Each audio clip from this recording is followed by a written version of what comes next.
giving you an opportunity to get the full story from the people who tell it best. This is Mediacom News Leaders. And welcome to Mediacom News Leaders. Thanks for tuning in. I'm Carol Kelly. Joining us today from the Iowa Office of Drug Control Policy, we've got Dale Woolery. Dale, welcome. Thank you, Carol. So just as a national landscape, the use of methamphetamines has become an epidemic. How does Iowa fare in this? We were strong in meth use 20 years ago, and it never really went away. And like the rest of the nation, now it appears we're seeing a resurgence of sorts of methamphetamine trafficking and then use. So the supply is up, the demand is up, and we're seeing more and more people go into treatment for meth addiction in Iowa. So you said 20 years ago this was a thing really in Iowa, but we haven't really heard about that lately. Can you tell us why you think that is? We had an influx of meth 20 years ago, and then the labs took off because those who were using discovered that they could make their own. What's happened over time is that because of laws and education and legislation, but also enforcement, the labs have really tapered off. We're fewer than 50 last year in Iowa statewide.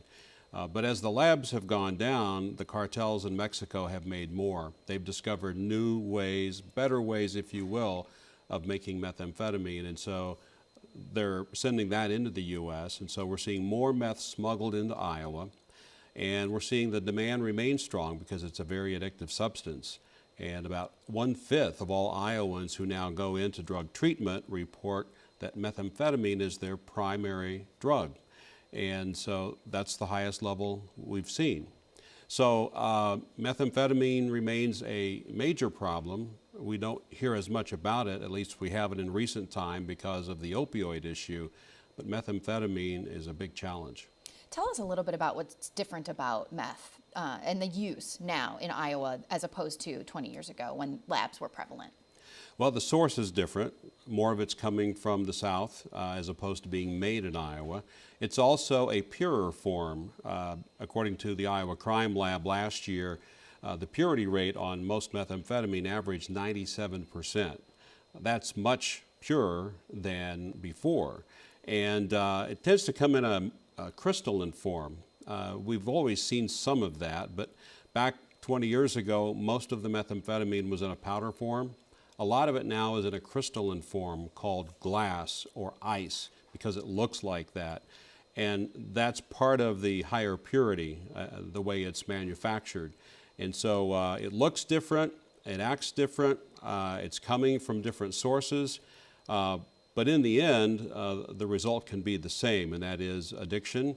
And while you don't see as much overdose with methamphetamine, since we've talked a lot about opioid overdoses in recent time, it can happen. And we've actually heard, not in Iowa, but in other places, about mixtures of drugs, people mixing methamphetamine with opioids and so forth.